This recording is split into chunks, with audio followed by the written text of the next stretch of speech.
with Mihi in around 2 minutes. Tēnā koe te katoa, mihi tuatahi ki a ranginui, ko papa tōnuku me ngā atua katoa. Tēnā hoki koutou. Nāna nei ngā mea katoa, nō reira, tēnā koe te katoa. Ki ngā hunga mate, ka tangi mātou ki a koutou. Haere i te ara taki mano, haere i te ara taki tini, haere i te ara kārere kore ki muri. Nō reira, haere atu rā. Kia tātou te hunga ora, tēnā tātou katoa, ka ora tonu tātou ki etahi atu rā, he kākano tātou, I ruia mai I rangi ātia. Nō reira, ti hei mauri ora. Kia koutou kua tau mai nei ki tēnei kaupapa, tēnā koutou e wha mā, e kare mā, nau mai, hoki mai ki tēnei hui topa, ki tēnei wānanga.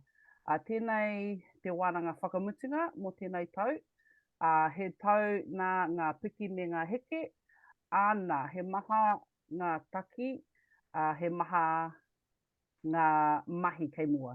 Nō reira, tēnā koutou katoa.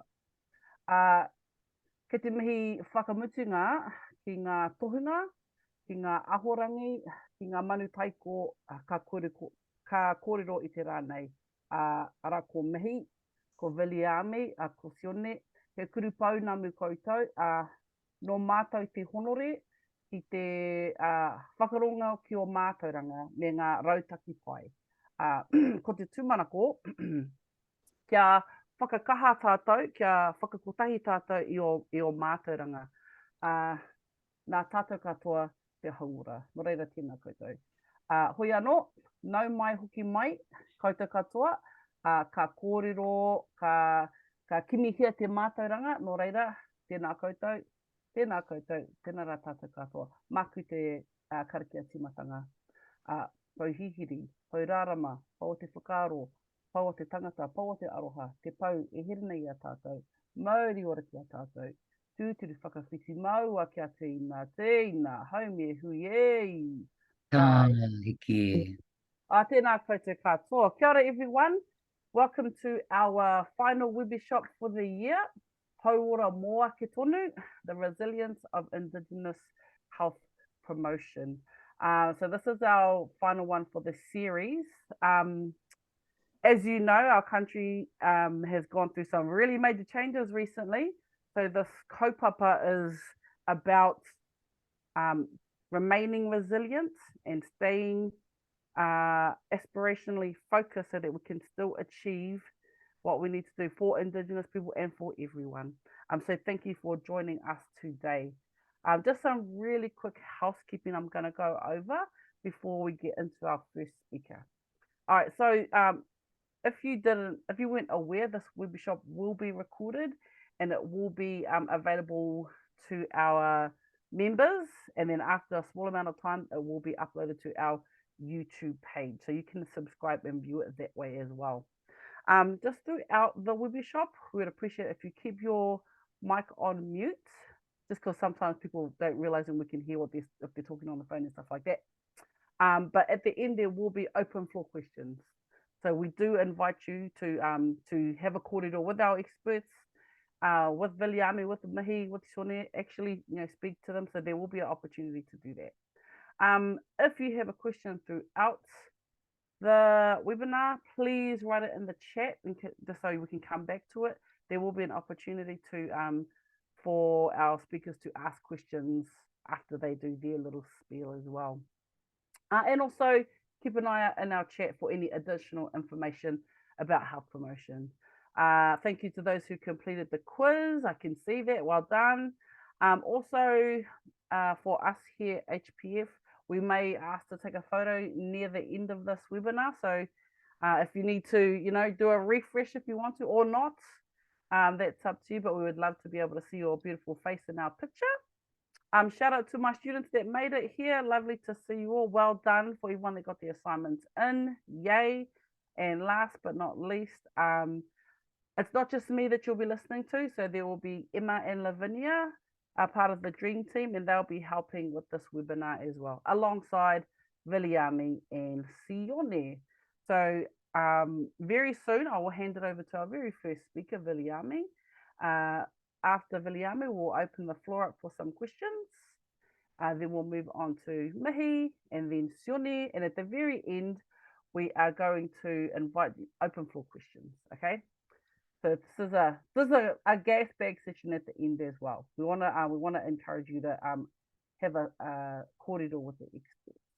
All right. Without further ado, I would like to welcome our first speaker, Viliame Puloka. He is the Senior Pacifica Health Promotion Strategist here at Health Promotion Forum.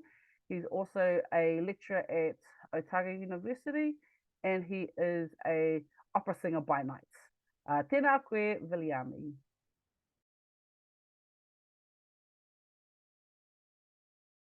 You're on mute, Viliame. Yeah, see, my IT skill is very good. Sorry about it, but thank you, Mariana, for the kind introduction, and welcome to all of you who join us today. And may I ask Emma, please, can you put up my slides? I have a bit of issue with my technology at this end, but nevertheless, it's such a beautiful day today.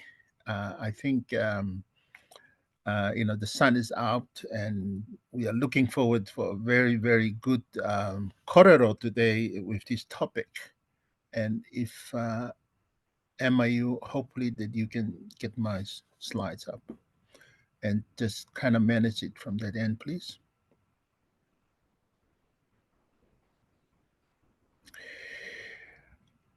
I have a few slides here just to guide us in our talk this morning, but I don't plan to dwell too much on that, especially as I know that two real experts will be following me, Sion and me, and they will go over all the topic. But of course, the topic today is Hauora mo ake Tonuatu. And we're talking about resilience, indigenous people, and health promotion. Next slide, please. Are you able to make it in the presentation form, Emma? It's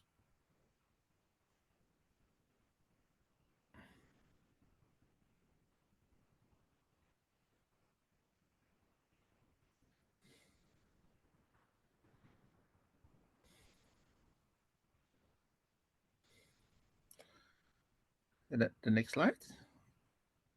Or can I control it from here, or what?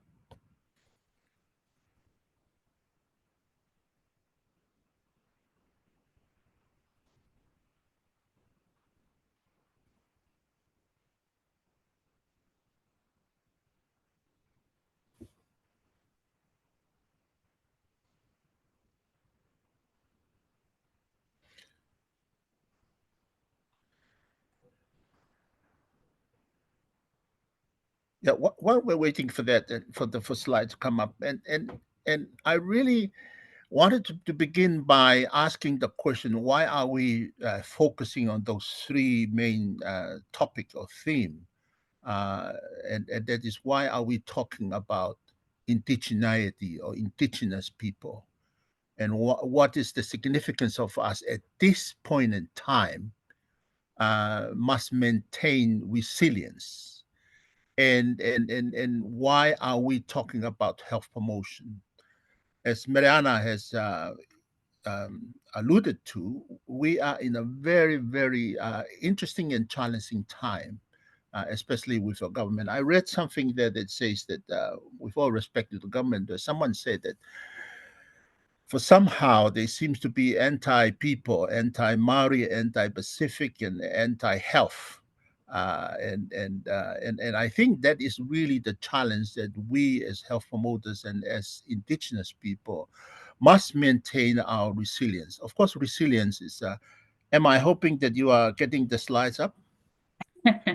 I am having a bit of problems with that, Viliame, so I've given you the co-host Okay. so that you can open them up yourself.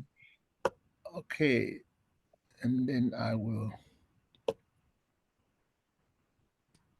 And I'm just going to let a couple more people in from the waiting room. Okay.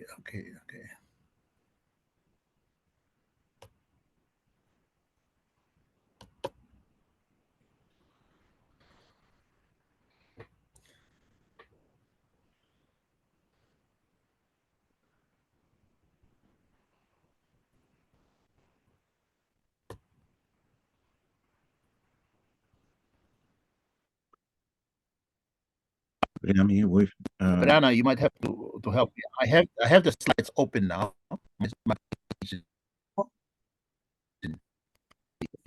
Okay, I'll give it a go. Oh, okay. Because I did send you the link because I had a bit of difficulty with my.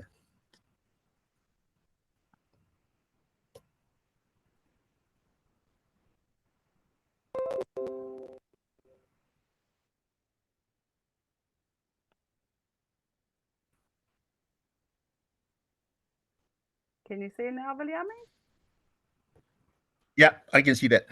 There you go. Just let me know when you want next slide. And as I as I said, that this is really the topic that we're talking about, and you can have the next slide, please. And I was raising the question: why is it important for us to think about those three themes? We think about Indigenous, we think about resilience, and we think about health promotion. And really, this is the reason, because we are at the age of supposedly wise man.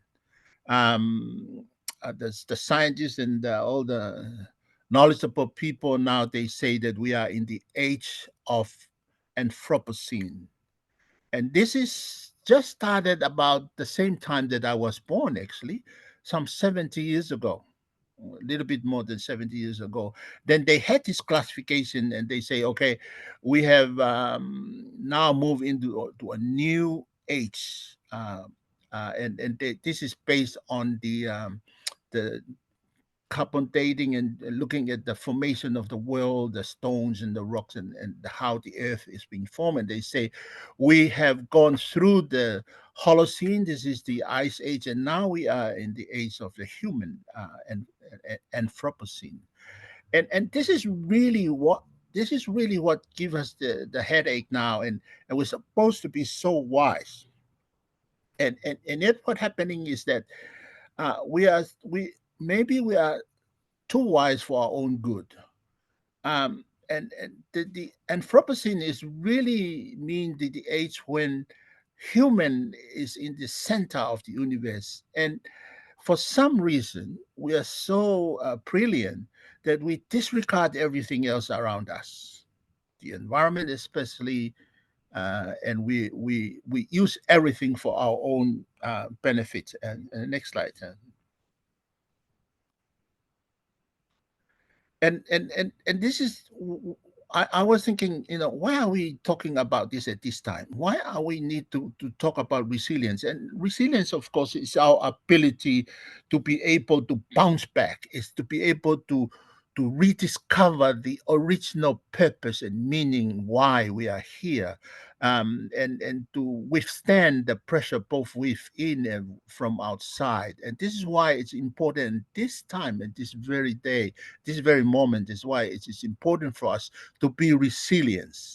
And of course, indigeneity and indigenous, um, it's not just here in Aotearoa, but throughout the world, they have come to realize that actually the indigenous people, the custodian of everything good that still remain, are actually they are the one who provides hope for us to rediscover ourselves and to put some meaning to our existence. And that's why um, uh, in indigenous thinking, indigenous knowledge, indigenous people, that's why it's important. And we're talking here about Pacific and Maori, specifically, as we are referring to our life here in Aotearoa.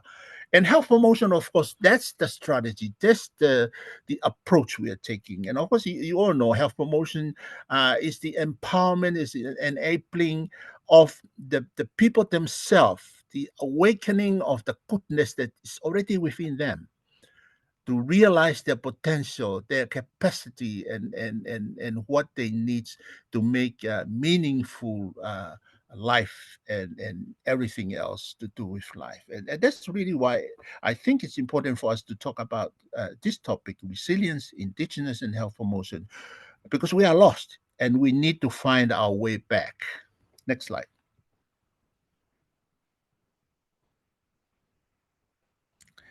And I found this is very interesting, and I thought I would share with you, the 7 modern sins. Sin has been defined not just by religious people, but in the dictionary, sin is missing the mark. It's like when you are having a shooting target and you miss it. And it doesn't matter whether you miss it by a millimeter or miss it by a mile, but you miss the mark. That's meaning that's really what sin is. And I think human, we miss the mark. And these are the list of things that I think we if we think about it, it's true, not just for our society, for our government, but even for our whānau, our own in our own personal life. And we embrace policies and decisions without principles. We look for pleasure without conscience. And we're so keen to make wealth without working. And knowledge without character. There's so many educated and knowledgeable people, but no character. Industry without morality. Science without humanity. And worship without sacrifice. Worship here really means that we want the praise and want the honor. We want the goodness, but we're not willing to do the hard, the sacrifice that is necessary to achieve that. And I think this 7 sin, these are some of the things that make us realize that indeed we have missed the mark. We have missed the whole purpose and the original purpose of why we are here on earth. And we abuse and we misuse everything else, but we're just focusing on ourselves. Next slide, please. And the thing is, we already know what's in our work, and all of us and all of you, we know what's the success factors are, and we know what's worked for us, especially Indigenous people, Pacific and Māori. Things that are where we have people in the center, is the center of our universe, of our service, of our work, of our mahi. And unfortunately, most of the time, we are in a situation where the system is more important than people. And things that it's good for us is something that is purpose driven. There's a particular purpose. We talk about the list of 7 sins that I showed earlier. We totally missed the purpose, purposeless. And money and resource driven, where the money would just follow the money, and we get the resources without thinking what is how we use that appropriately. And the engagement that we do with community, especially with Maori and Pacific, and there's so many times that people just use us as a token. They say that they consult with us, but they make all the decision, and then they tell us, and they say that that's engagement. It's really just top-down approach. They tell us we know, and we are the smart one, and you just do what we are telling you to do. A personal, relevant, and meaningful. This is really what work for us, the Indigenous people, both Pacific and Māori. There's something that is real, meaningful, and useful for our life. It's not just an academic exercise or a project because we have funding for it, so we do it, and you just so happen to be the group that will inspire the donors because you are poor and you are underprivileged, and you so happen to be Maori and Pacific. Cultural safety, this is something very, very major that we need. In a lot of time, we do not observe those value, the cultural value that really make life meaningful for our people, especially Pacific and Māori, ethnic specific. And this is something that increasingly, when we talk about Pacific, there is no country called Pacific.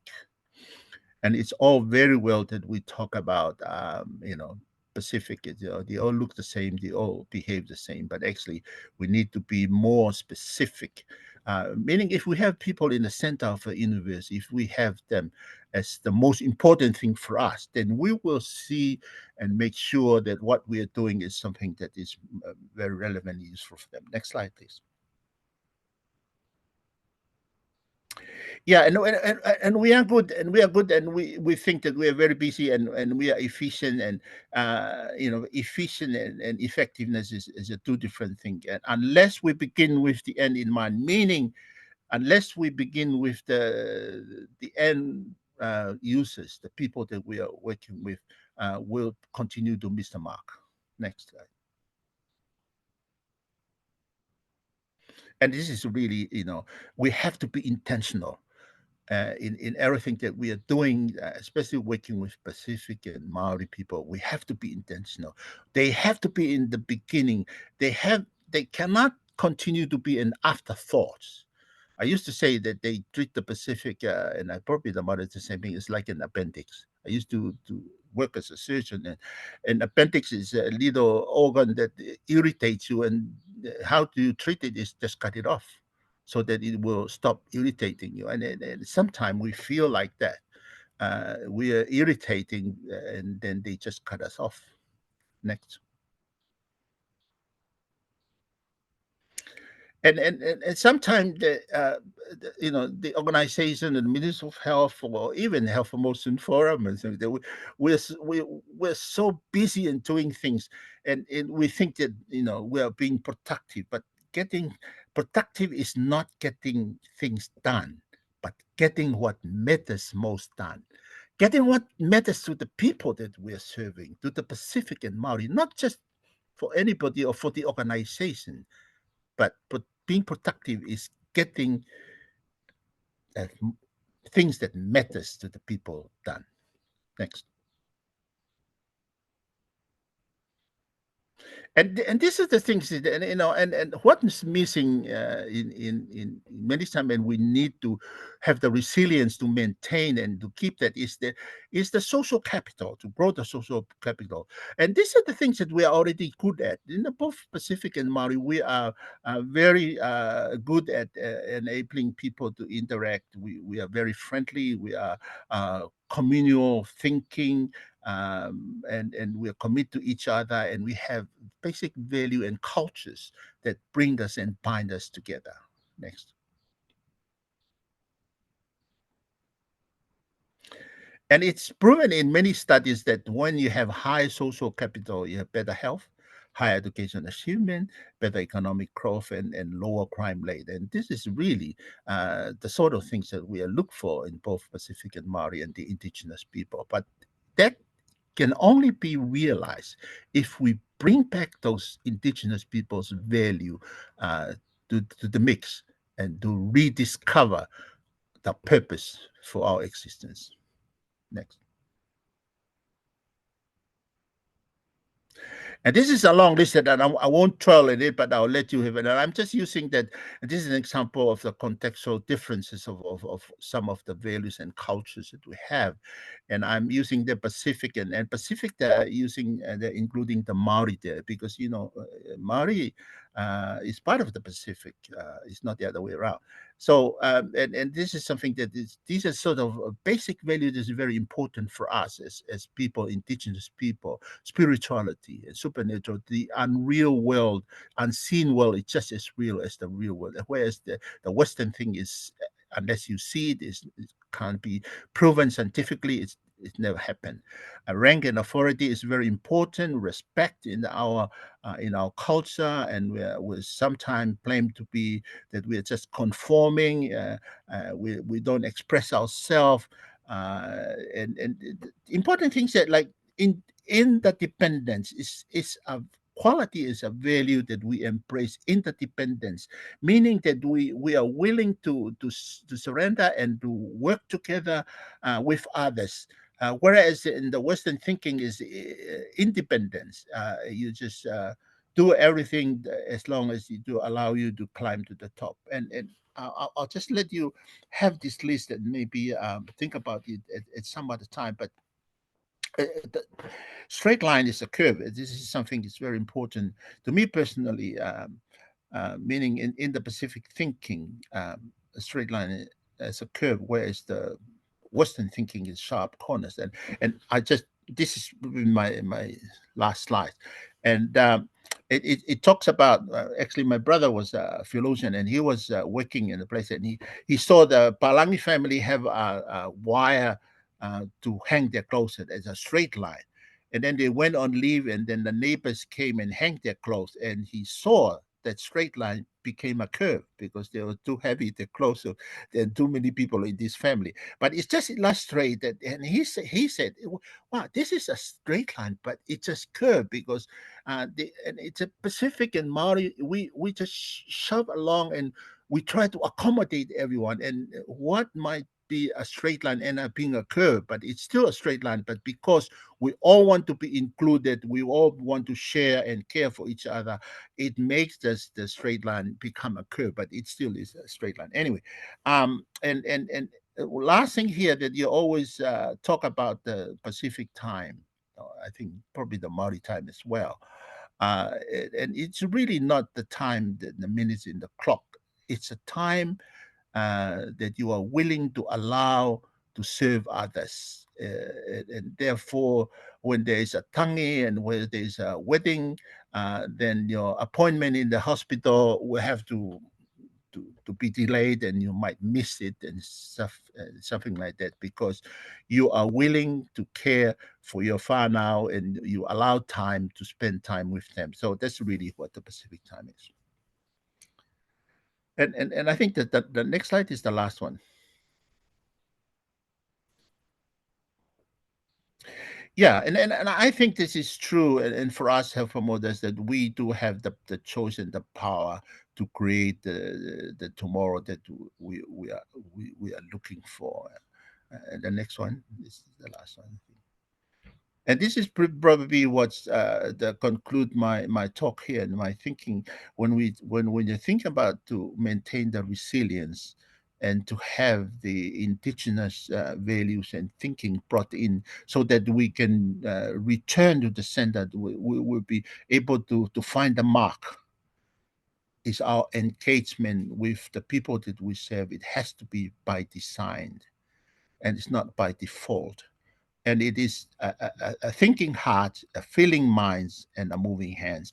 You have to touch the heart, and the heart will command your mind, and then the mind will allow your hand and your feet to move and put into action the thing that we are talking about. Malau Pito. The last one is just a thank you.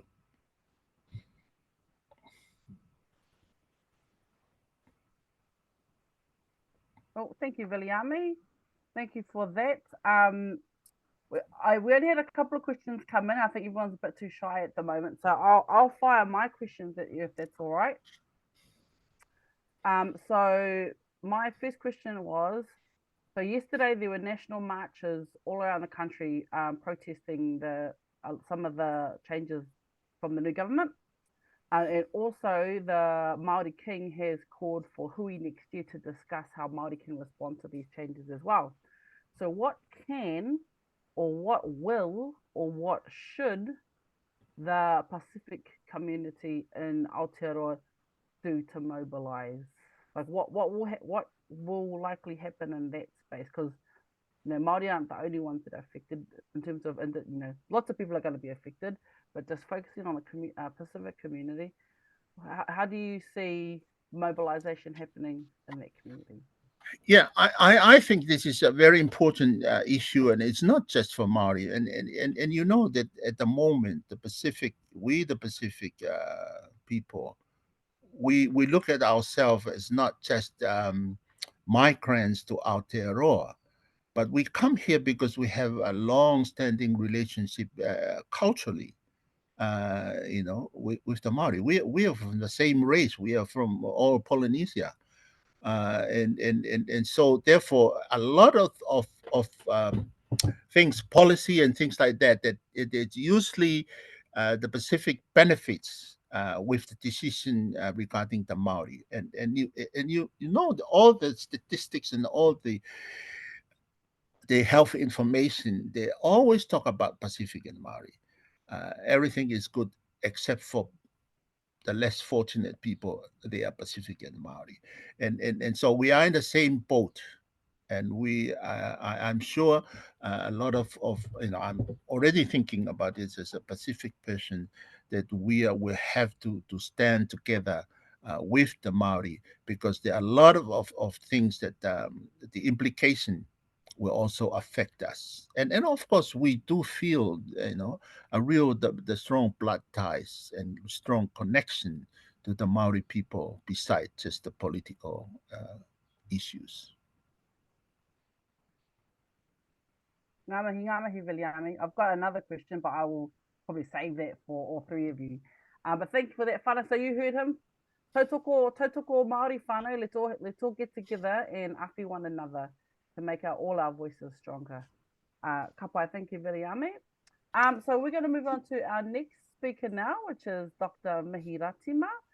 So if you don't know, Dr. Mihi Ratima is an HRC Ngāpō Senior Research Fellow, Te Pou Tiringa, and a Director of Taumata Associates. She's a former Associate Professor and Director of Māori Health Research at AUT. And she has worked in Indigenous People's Health as a Harkness Fellow at Harvard University, a World Health Organization analyst, and a Fulbright scholar at the University of New Mexico. She is an editor of Promoting Health in Aotearoa, New Zealand, the first comprehensive text on health promotion in Aotearoa, New Zealand. If you did our course, you'll know her name, super famous. And her research interests include Indigenous health promotion, life course, and community development. Tēnā koe e te ahorangi ko Mihi. Tēnā koe. Tēnā koe, Miriana, aha ko whakamā, nā te ro tēnā kōrero, tēnā koe. Ngā me I atu ki a koutou, e whakapau ana I o koutou kaha ki te hiki ki te hāpai te ora o ngā iwi. Tēnā rā tātou katoa. So thanks, Miriana, for that too long introduction. Viliami, thank you for your kōrero. That was a great overview and context for what I'm going to speak about next. And it's a pleasure to be here with all of you. Tēnā koutou katoa. So I'll just share my screen.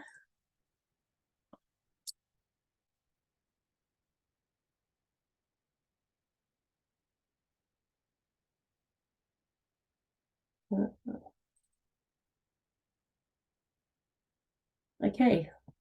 It looks like it's all go. Oh, not quite. We've got the before screen, not the presentation screen showing. Oh, okay. Oh gosh.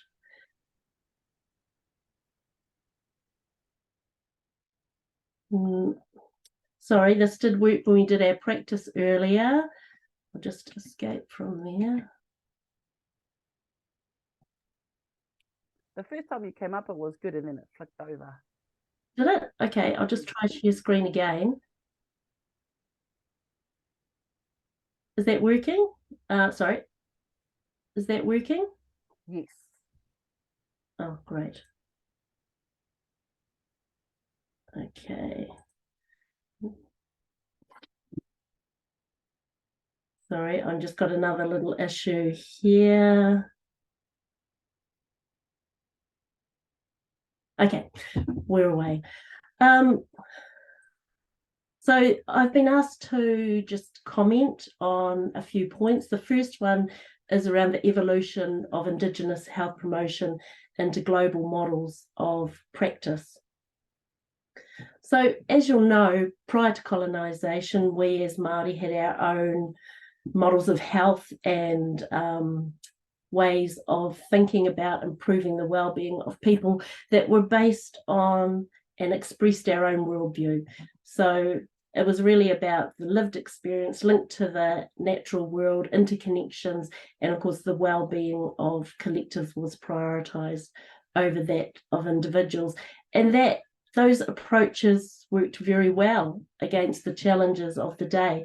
But of course, then we faced the devastating impacts of colonisation, the undermining of mother social fabric of Māori societies, and everything changed, so that by the 1950s, the approaches to health were very different. And you'll see the picture in the top corner, which shows TB vaccinations in Māori communities.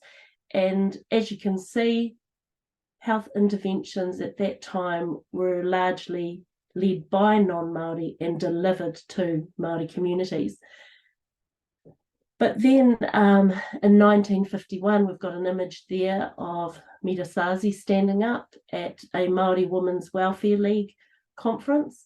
And the Māori Women's Welfare League really advocated for Māori health and community development at that time, and taking leadership and control of health, greater control of health and community development provision among Māori communities. And then, of course, in the 1960s and 70s, we had a real flourishing of Māori political activism in all kinds of areas, including in education and in health. And from those Māori-led initiatives and activism, we began to see Māori health promotion as it is to get today begin to emerge. And the three photos at the bottom are some examples of contemporary Māori health promotion initiatives.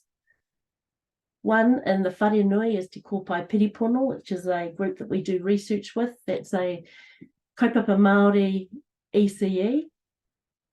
And they really look at instilling Māori values and seeking to overcome the devastating impacts of colonisation among Taranaki Māori communities.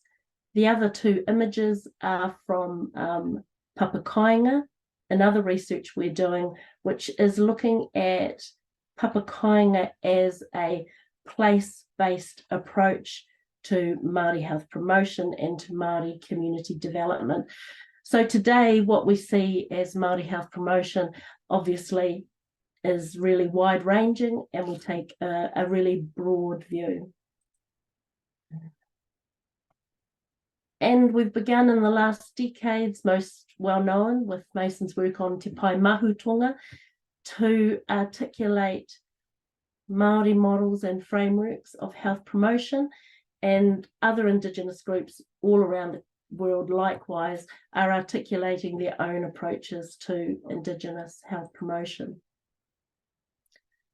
And Indigenous health promotion, of course, itself is not new. It's located within Indigenous worldviews, and it's really a repackaging of age-old community wisdom about how best to improve and maintain health and well-being of people within our social and ecological systems and through to the present day. And it's been informed by Indigenous knowledge that has, of course, been developed and grown over generations. At a global level, I won't go through those different elements of Indigenous health promotion. They're all familiar to you all: self-determination, strengthening cultural identity, etc. And Vilamani has also covered off many of the success factors in Indigenous health promotion. But on a global stage, there's been an increasing profile of Indigenous health promotion. So when I say on a global stage, I'm thinking about, for example, the International Union of Health Promotion and Education, their 2004 conference in Melbourne. There were 3 Indigenous health promotion resolutions that came out of the Indigenous caucus and were passed.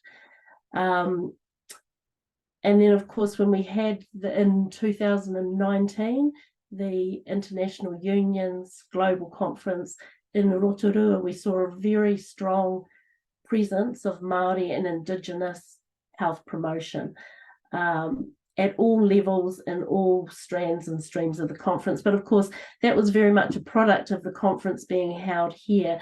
So there was a lot of difficulty in maintaining that momentum at the most recent conference in Ottawa. But what we did see at the conference here was a call from Indigenous peoples to prioritise planetary health, and that was really taken up. But as I said, as far as Indigenous practice models really being picked up globally and the Indigenous voice being heard at the global level, we've still got a long way to go. Health promotion practices, new and future priority and risk areas was another area that I was asked to comment on. What I'd say is that generally, I don't think that the priority and the risk factors or the risk areas have changed a lot from a Māori perspective and probably from an Indigenous perspective. So the vision is still the same. It's about enabling health and well-being as understood by Indigenous peoples and led by Indigenous peoples themselves. And the urgency still remains. I can remember about 30 years ago now, listening to Morning Report one morning, and Mason Jury was being interviewed, and the presenter said something like, how urgent is it to address inequities for Māori? How urgent is it that we see action in Māori health? And Mason's response to that was, oh yes, it's urgent.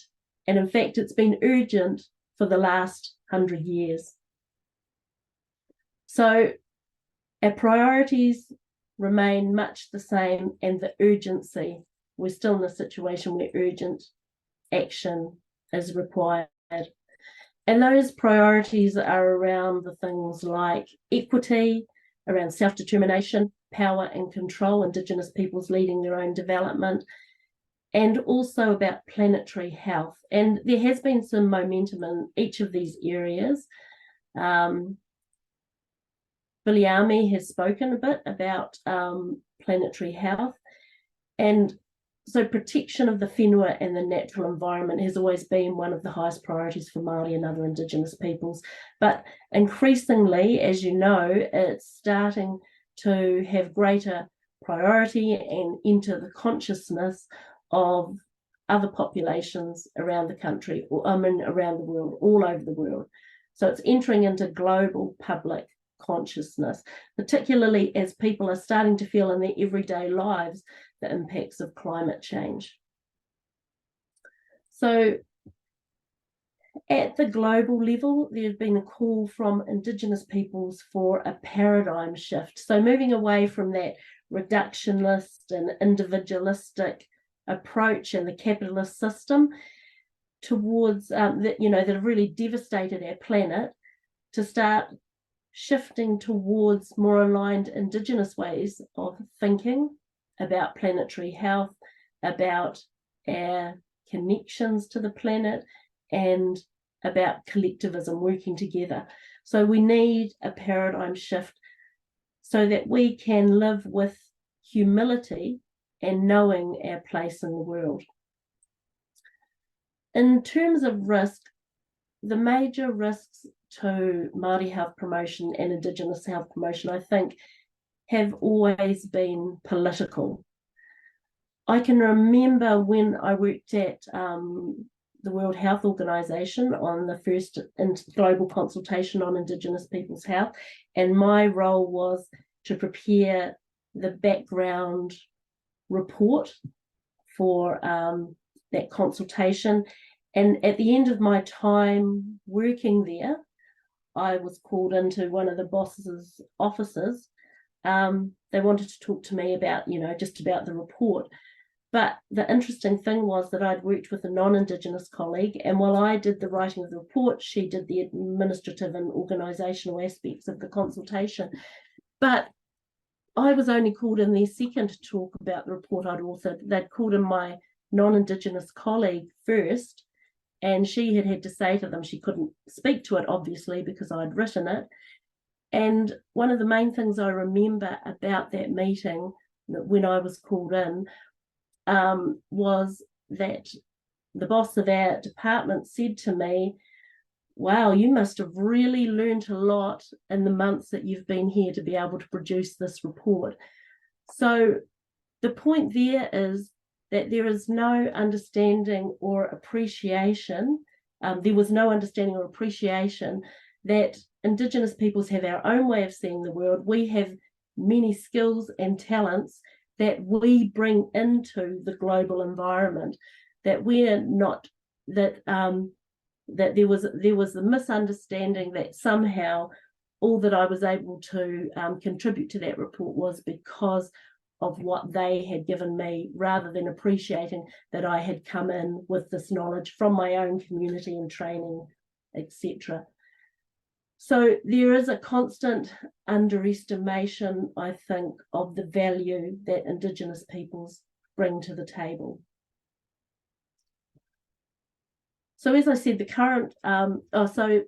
current political risks that we are experiencing here and now are because of the short-term nature, the 3-year political cycle that we have, and the lack of bilateral and multilateral agreements to give some enduring and to enable enduring and sustainable approaches.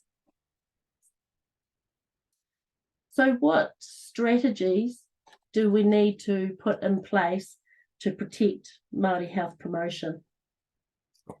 Well, I think the first point that I would make is don't panic, that we shouldn't overreact, that the rhetoric of elections and immediately post-elections, it's very forceful, it's very in your face, and political parties, they want to satisfy their voters, those that got them in. But I think that we need to see where things are at when the actual policies come out. And of course, we need to anticipate the changes in policy, but not blow all our powder, all our energy, keep our powder dry, and not blow all our energy and show all of our cards in response to electoral rhetoric.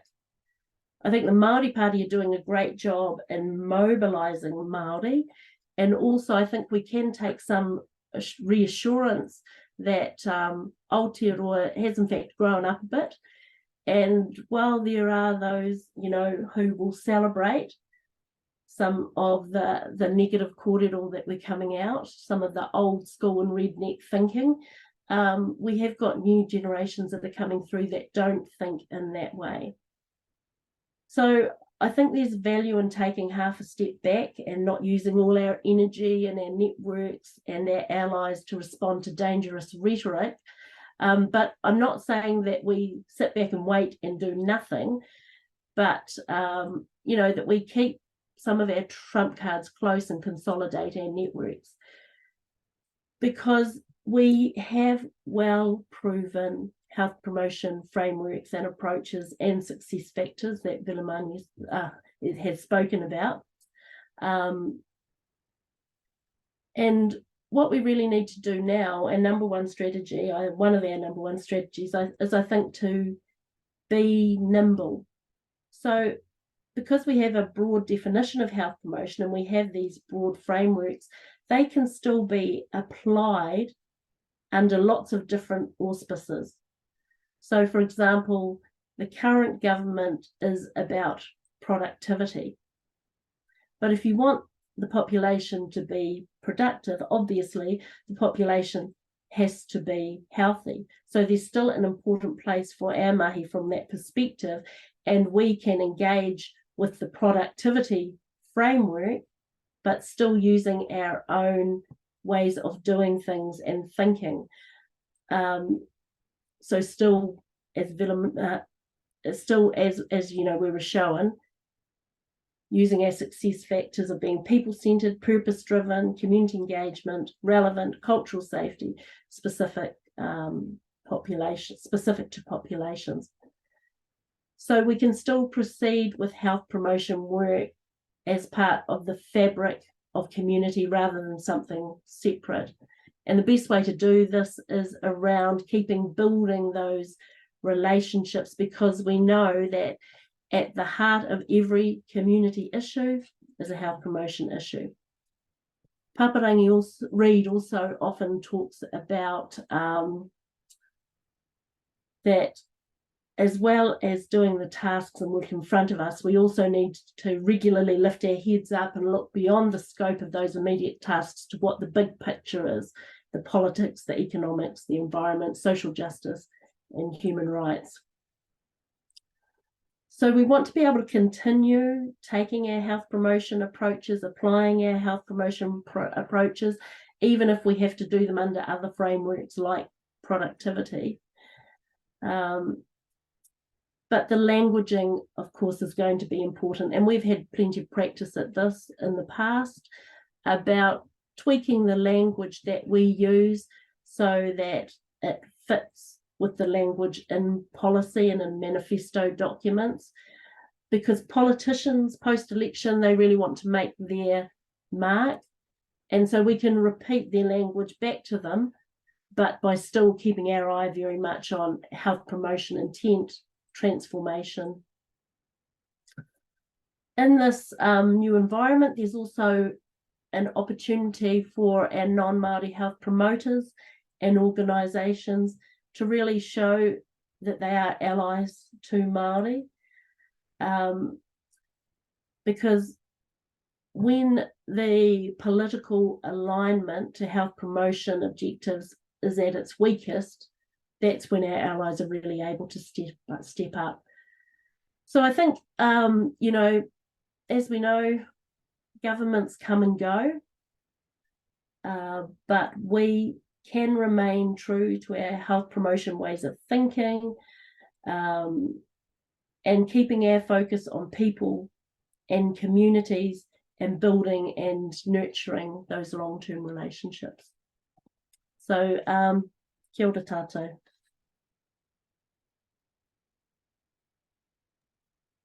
Kia ora, Mihi. I actually forgot to look at the chat. I was too busy listening. But it looks like we didn't get too many questions in. But I've got a question that I was going to pitch to Viliami that I'll ask you. So thank you for that. Anyways, like I think that message of don't panic, be nimble, you know, we can outlive the current government. You know, we can work under many auspices. So those are really because there's quite a lot actually. There's quite a lot of worry out there.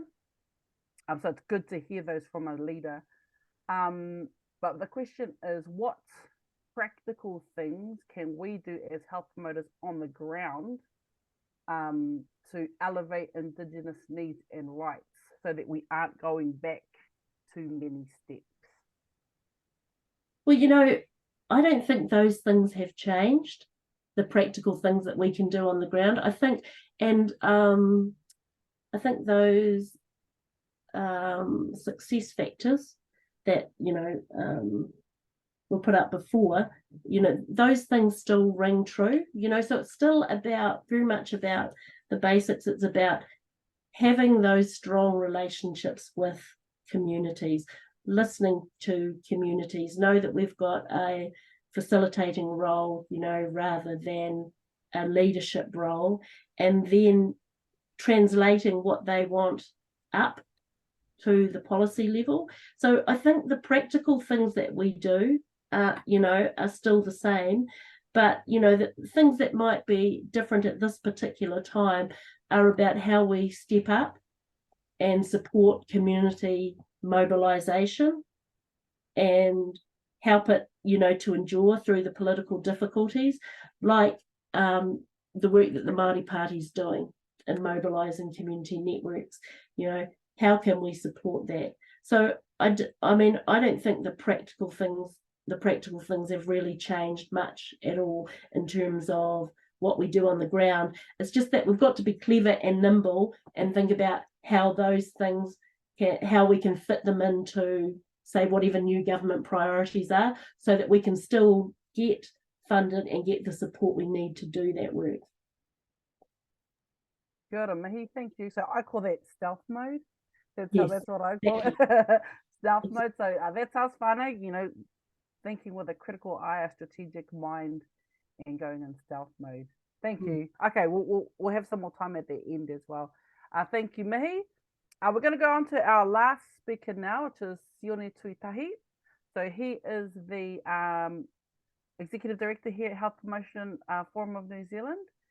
He is also the President of IUHPE, and koro to all his Māori little mokos.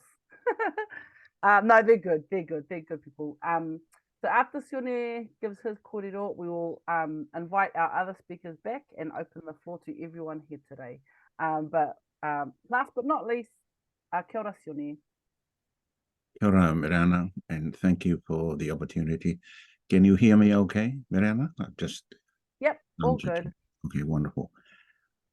It's an honor, you know, to be here this last month of the year, and to have this very timely and what I would like to see as and very engaging strategic conversations. And I'm very thankful that Viliami and Mihi have started this kōrero. And so they have put the framework in place. They have put the foundations, clearly pointed out that we built on the past, and many things in the past still stand, still are very relevant, both at the national level and the global level. And we are facing some changes, and we need to remain resilient, if not more, and do not lose the strategic direction where we are going. You know, we have seen many storms, and we have weathered them all. We are still here. And so it's very important that we retain our focus and move on, continue to move forward. So similar to what Viliami and Mihi shared, I would like to focus on three major things. One, why is it that Indigenous health promotion is so resilient, and the need for us to be more resilient today? And secondly, I would like to articulate a bit more the work that the Health Promotion Forum of New Zealand and the International Union for Health Promotion and Education are currently doing to advance the well-being of the planet, well-being of humanity, using to a great degree Indigenous health promotion, Indigenous knowledge. And lastly, to add on to the list of practical actions and strategic advice on what we need to do next, and to, as I said before, be more, resilient and be more prepared. More changes are already on board on our waka, and we need to be prepared because there'll be some more as well. And so those are the 3 points I'd like to to focus on. Firstly, I'd like to say that our social reality as a national community, as a local community, and as a global community has actually changed. We are no longer just a local community and a national community. We are a highly globalized community. Everything is connected, from science, technology, education, travel, knowledge, and so on and so forth. Mihi mentioned earlier how Indigenous knowledge is increasingly being recognized and is contributing to addressing the global challenges that we are facing in the world today. It means then that if we continue to think and act at the level of where problems were created, where we were fragmented and made to be, well, when we were divided up and ruled over, if we continue to use that mentality in our work, no one is going to win anymore. The thinking that needs to inform our policies, and Mihi pointed out the importance of focusing on policies, because policies decide our direction, where the resources will go, what structures might be put in place, what values will inform our thinking, our institutions, our relationship, and our practice. We need to elevate to a level where everyone wins. We should think at the level of win-win, a win-win situation, a win-win direction. It's very clear. At a global level, you can see the war going on in Ukraine, in the Gaza Strip, that is devouring, trillions of dollars in resources and human lives. And it's because of wrong policies, wrong thinking at the wrong level. We still think that we are different nations. To some degree, yes, but we have moved to the level of being a planetary community, a global community. This does not negate the importance of our local community, our Hapu, our Marae, our Iwi, our Motu, the Pacific region, the Asian region, and so on and so forth. But the global challenges that we are facing now are at a global level. What happens at the global level impacts directly on the local level. So we need to lift our consciousness that we are citizens of Aotearoa. We are working to save our country, but Aotearoa is part of the world community. So the vision is global, the action is local. Our nations, we are small rooms in one whare, and our whare is burning, is sinking, is being flooded. All the other challenges, the poly-crisis, economic system is collapsing, inequities everywhere. But there's still hope. We can pull it together. And a big part of the hope lies in Indigenous knowledge. So I'd like to drill into the question as to why Indigenous knowledge is so resilient. I think that is important because when we understand it more deeply, we will see how strong the foundation upon which we are increasingly build our health promotion knowledge in Aotearoa, and we are sharing with the rest of the world. Our health promotion knowledge and practices that Mihi, named earlier in the frameworks and models of Te Pae Mahutonga and other frameworks that are around, are built on the deep understanding that humanity and Mother Nature is inextricably one. We cannot separate humans, from the rest of the creation or the rest of Mother Nature. The dominant models in the world today, economic, political, health, and so on and so forth, are built on the notion and the erroneous understanding that humanity is the center of things and humanity is the controller. The last 400 years, we have seen, and we are continuing to see that, even in a bigger way, the harm and the damages being done to our planet because of that wrong way of thinking, and therefore the action and the policies that follow, that type of thinking. That's why Indigenous leadership, Indigenous knowledge, and Indigenous practices, and Indigenous rights, for that matter, are coming up to the fore. And Mihi mentioned earlier the need for non-Māori, non-Pacific, colleagues to work together. We have no choice but to work together if we are to have a win-win situation in Aotearoa, New Zealand, and for the rest of the world. Gandhi, said it very clearly. If we continue to fight each other, an eye for an eye makes the world go blind.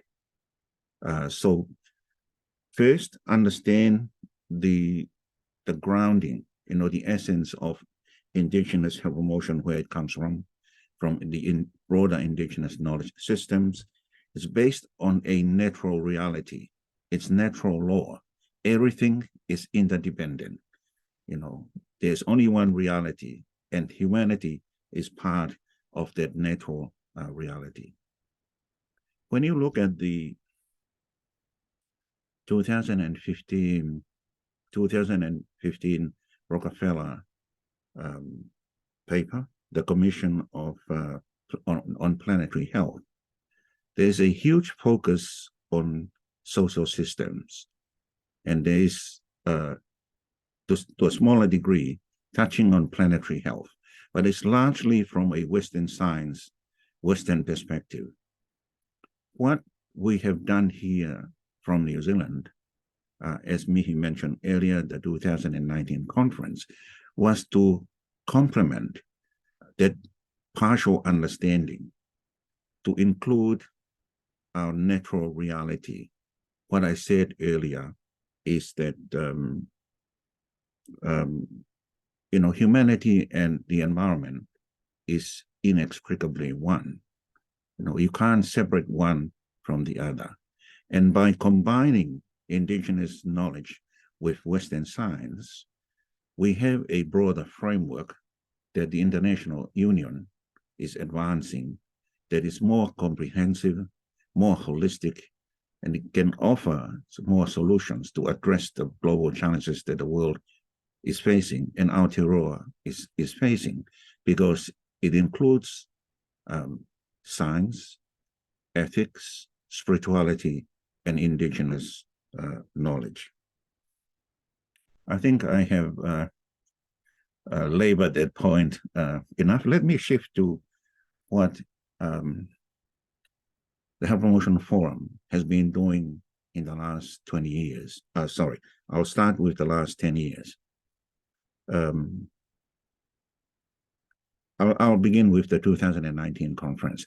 There have been some thinking and some work kind of 10 years before that conference of how can the Health Promotion Forum contribute to the well-being of humanity, sharing our knowledge and our experience, but also to connect with the global health promotion community to address, to feedback, further downstream, its experience, its knowledge, to help our situation here in Aotearoa. As I said before, we are part of the global community. Sometimes the bottleneck happens at the national level, and it's actually quite wise to go higher than the barrier and work at a higher level, and we can unlock the problem from that level. It has happened in other sectors. And so we hosted that conference, and you can actually read the legacy statements from the conference. There are two. One is a generic planetary health and health promotion statement, and the other one is the Indigenous people's statement, focusing on the value of Indigenous knowledge and the call to privilege and to center Indigenous knowledge. Those two legacy statements have actually shaped the thinking of the International Union for Health Promotion and Education, of which I'm the current president. Our next 5 years, we focused to a major degree on the well-being of the planet and the well-being of humanity, being informed by these two documents that I mentioned before.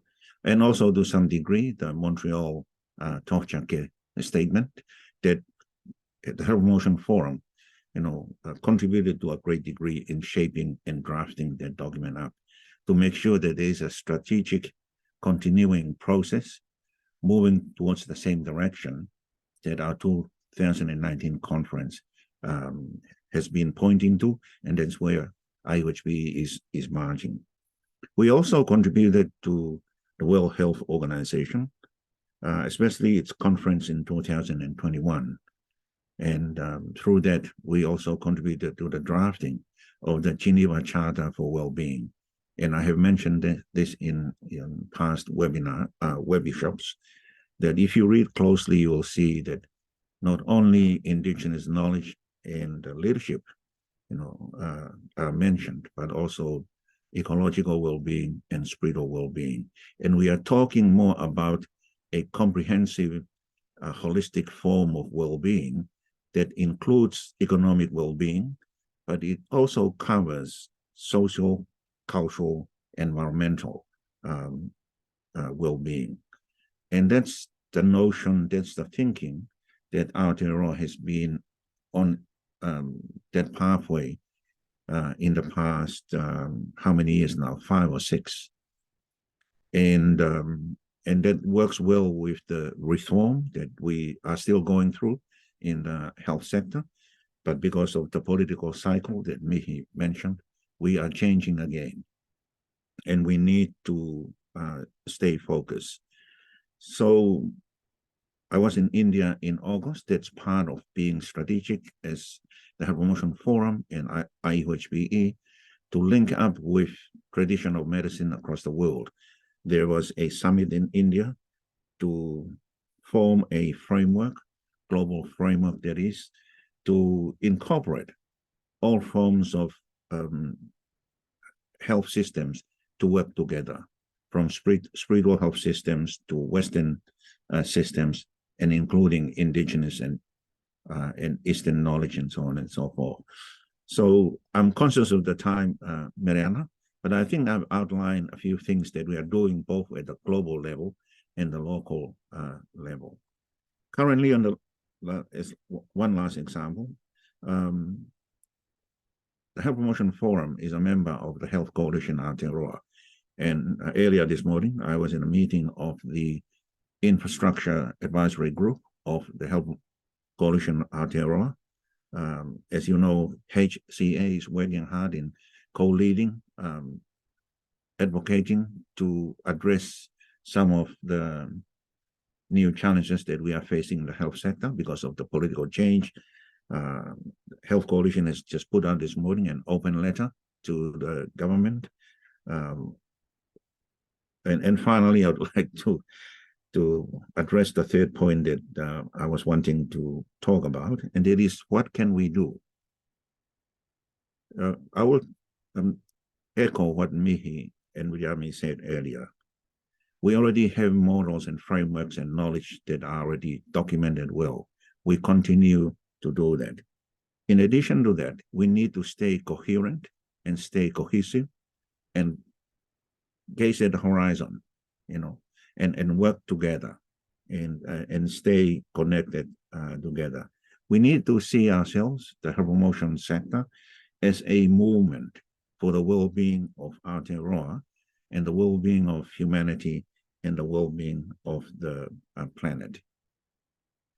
The health promotion workforce, we have a professional role, and that is to advocate and to mediate and enable for the well-being of our communities. We are not lobbyists, we are advocates. And that's a acknowledged professional role that we have. But we also have our role as private citizens, as a member of our community. And health promotion is a 24-hour, 7-day role.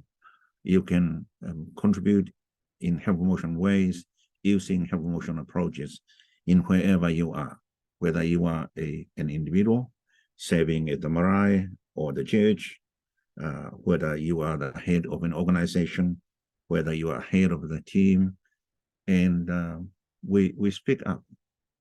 And while we remain humble, we are very strong in advocating for what is just, because an injustice in one part of our community is an injustice for all of us. As I said earlier, it's either that we all lose or we all win.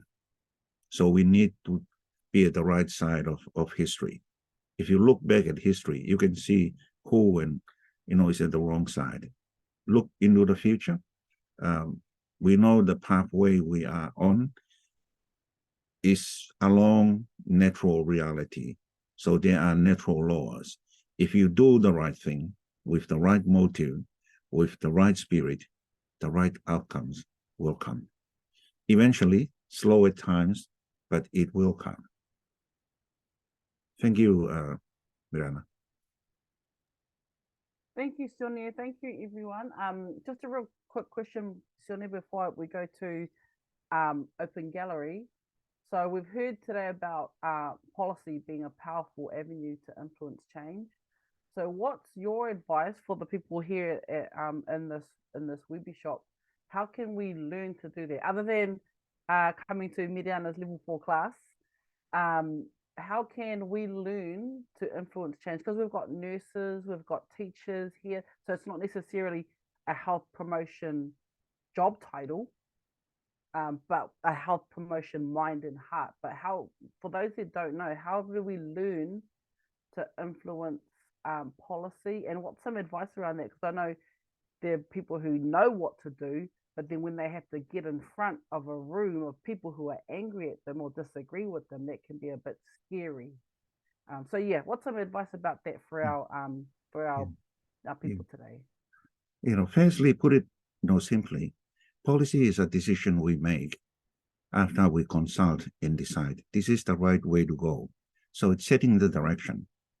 Secondly, policy happens at various levels, from the family, individual and family, to the community, to the marae, to the church, to the school, within the organizations, within government ministries, corporate sector.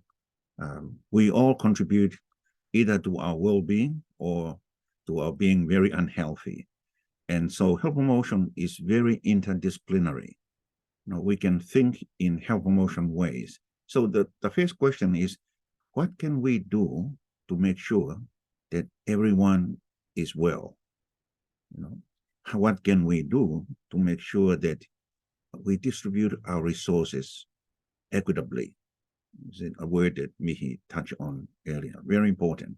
I won't go into what's the difference between equality and inequities.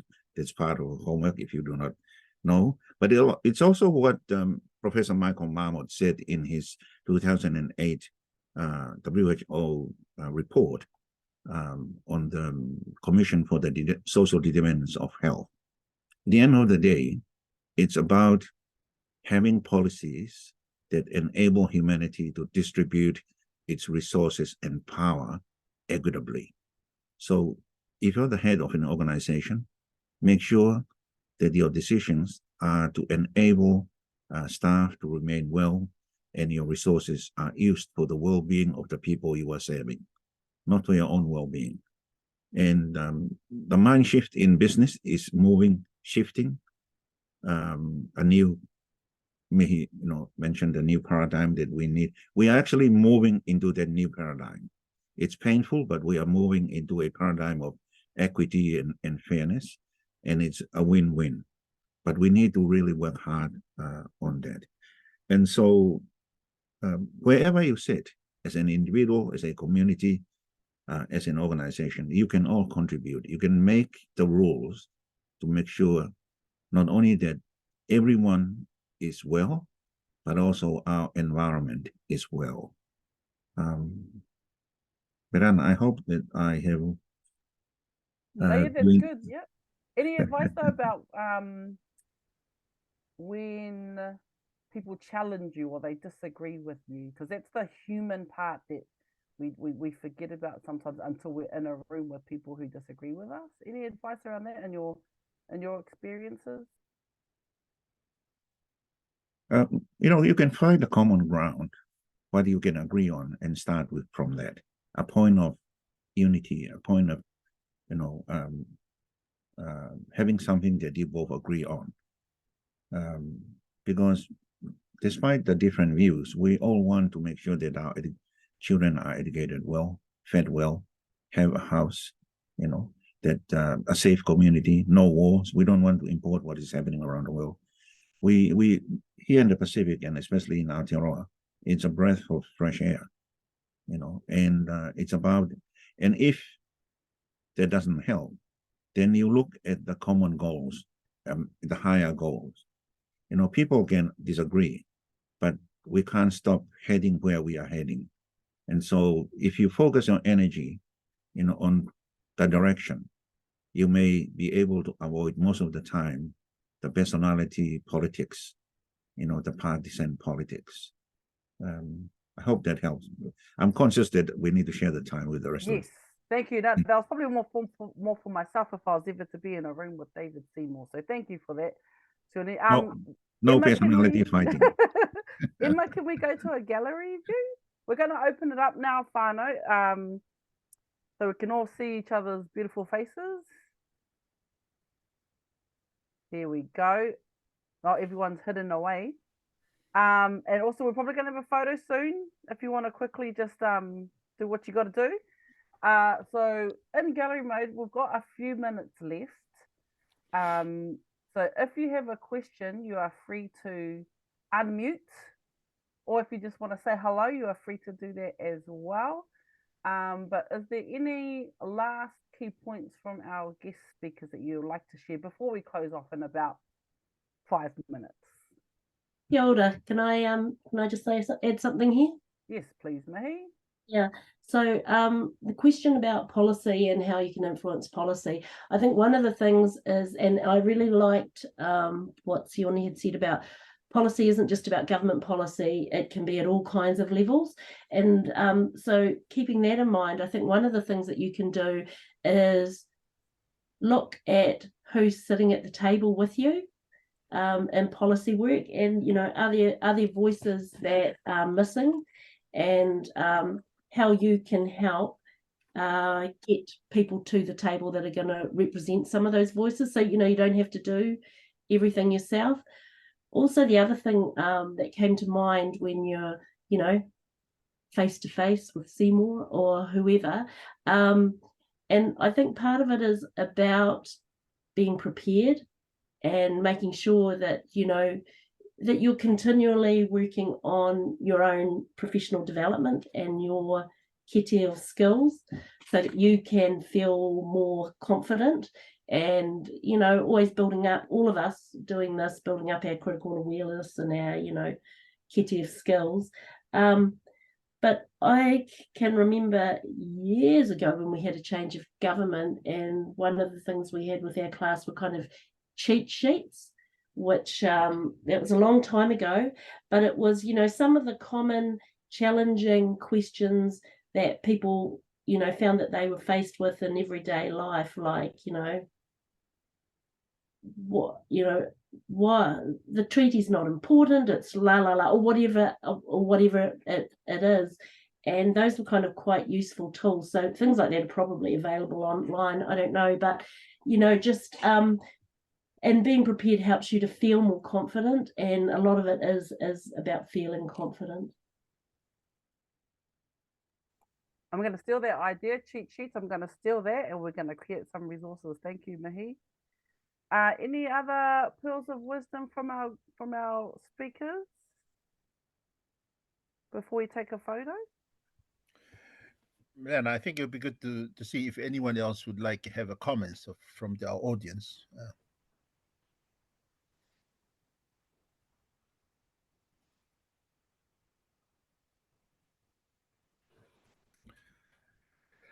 Well, from me, I think that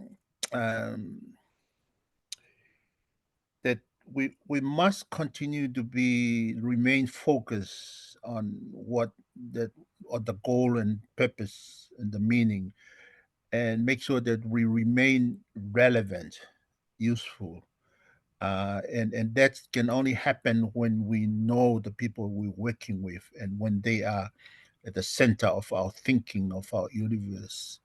Because sometimes we may tend to just say that we agree with other people's and things like that, even especially those high up in the government or organization.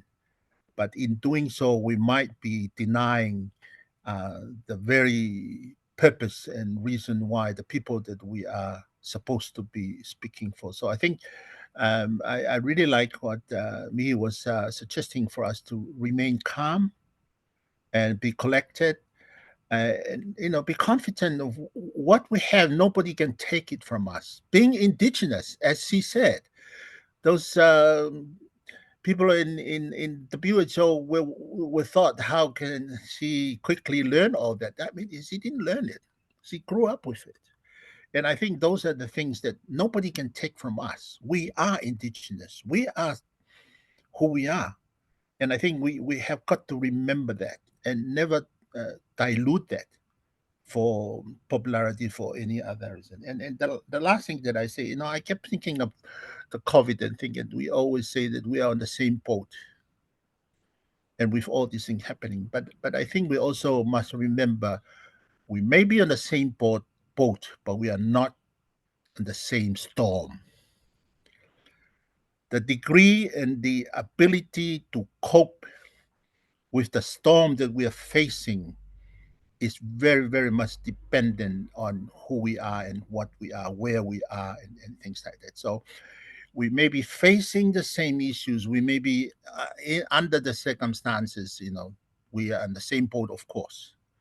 But the storm, our experience varies because we started off different. A lot of people who are against a lot of policy and things like that, they can do without that. But to some of us, that's our hope, that's our lifeline. So I think it's important for us to know that we may be on the same boat, but we are not in the same storm. Malo pito. Thank you, Viliami. We've got 1 minute left. So what I'm going to do is I'm going to ask that the recording end. I'm going to ask that everyone